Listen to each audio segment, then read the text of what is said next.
paz seja convosco. No final da tarde daquele mesmo dia da ressurreição, 2 discípulos de Jesus seguiam pela estrada de Emaús, pequeno povoado, cerca de 12 quilômetros de Jerusalém. Iam perplexos por causa dos últimos acontecimentos e principalmente pelas notícias trazidas pelas mulheres que tinham visto os anjos e Jesus após a ressurreição. Voltavam para casa a fim de meditar e orar na esperança de obter alguma luz em relação àquelas questões que lhes pareciam tão obscuras. À medida que avançavam no caminho, um estranho se aproximou e se uniu a eles na caminhada. Porém, iam tão absortos na conversa que mal notaram sua presença. Jesus estava ali para confortá-los. Disfarçado de estrangeiro, começou a conversar com eles. Os seus olhos, porém, estavam como que impedidos de o reconhecer. Então lhes perguntou Jesus: Que é isso que vos preocupa? E de que ides tratando à medida que caminhais? E eles pararam entristecidos. Um, porém, chamado Cleopas, respondeu dizendo: És o único, porventura, que, tendo estado em Jerusalém, ignoras as ocorrências destes últimos dias? Ele lhes perguntou: Quais? E explicaram: O que aconteceu a Jesus, o Nazareno, que era varão, profeta, poderoso em obras e palavras, diante de Deus e de todo o povo. Lucas 24, 16 a 19. Então lhe contaram o que havia acontecido e repetiram um relato trazido pelas mulheres que haviam estado no túmulo naquela mesma manhã. Disse-lhes então Jesus: Ó nécios e tardos de coração, para crer tudo que os profetas disseram. Porventura, não convinha que o Cristo padecesse e entrasse na sua glória? E começando por Moisés, discorrendo por todos os profetas, expunha-lhes o que a seu respeito constava em todas as Escrituras. Lucas 24, 25 a 27. Os discípulos silenciaram de espanto e alegria. Não se aventuravam a perguntar ao estranho quem era ele. Ouviam ansiosos enquanto ele lhes explicava a missão de Cristo. Base segura para a fé. Se o Salvador tivesse revelado sua identidade aos discípulos, eles teriam ficado satisfeitos. Na plenitude de sua alegria, nada mais teriam desejado.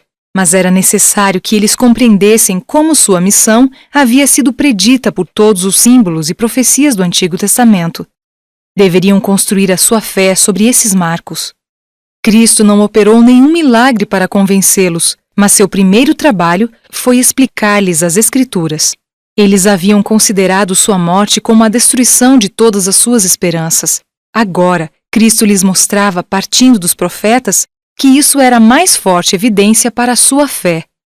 Ao ensinar os discípulos, Cristo lhes mostrou a importância do Antigo Testamento como testemunho de sua missão. Muitos hoje rejeitam o Antigo Testamento, afirmando que ele não é mais necessário. Mas esse não é o ensino de Cristo. Deu às Escrituras tanto valor que certa vez declarou: Se não ouvem a Moisés e aos profetas, tampouco se deixarão persuadir, ainda que ressuscite alguém dentre os mortos. Lucas 16, 31. Ao pôr do sol, os discípulos chegaram à sua casa e Jesus fez menção de passar adiante.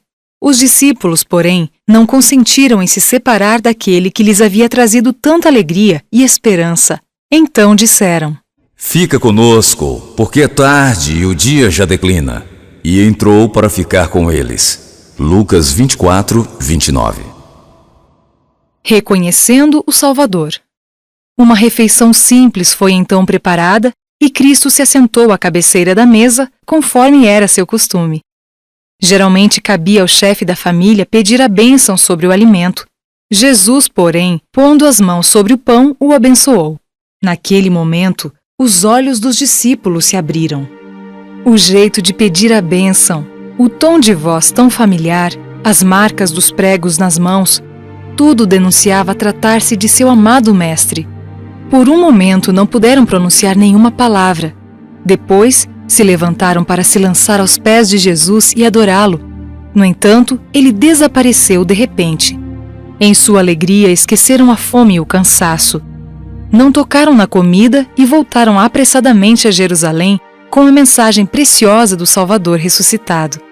Estavam ainda contando as grandes novas aos seus companheiros quando o próprio Jesus se apresentou entre eles e, levantando as mãos para abençoá-los, disse: Paz seja convosco. Lucas 24:36.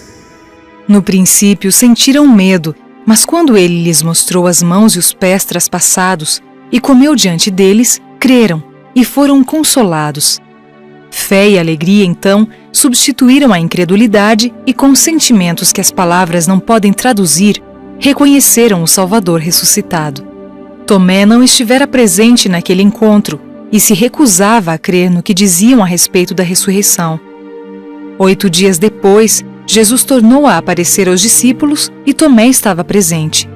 Mostrando-lhe os sinais de sua crucifixão nas mãos e nos pés, o discípulo se convenceu depressa e exclamou: Senhor meu e Deus meu. João 20:28. A missão. Naquela sala situada no andar superior, Cristo explicou outra vez as Escrituras em relação a si mesmo. Então disse aos discípulos que o arrependimento e o perdão dos pecados deveriam ser proclamados em seu nome entre todas as nações, começando em Jerusalém. Antes de subir ao céu, ele lhes disse: Mas recebereis poder ao descer sobre vós o Espírito Santo, e sereis minhas testemunhas, tanto em Jerusalém como em toda a Judéia e Samaria, e até aos confins da terra. Atos 1:8. E eis que estou convosco todos os dias, até a consumação do século. Mateus 28:20. Sois testemunhas da minha vida e do meu sacrifício em favor do mundo, Cristo disse. Todo o que vier a mim, confessando os seus pecados, eu o receberei. Todo o que quiser pode se reconciliar com Deus e ter a vida eterna. A vós, meus discípulos, entrego esta mensagem de graça e misericórdia para ser dada a todas as nações, línguas e povos. Ide aos lugares mais distantes da terra e sabei que minha presença irá convosco.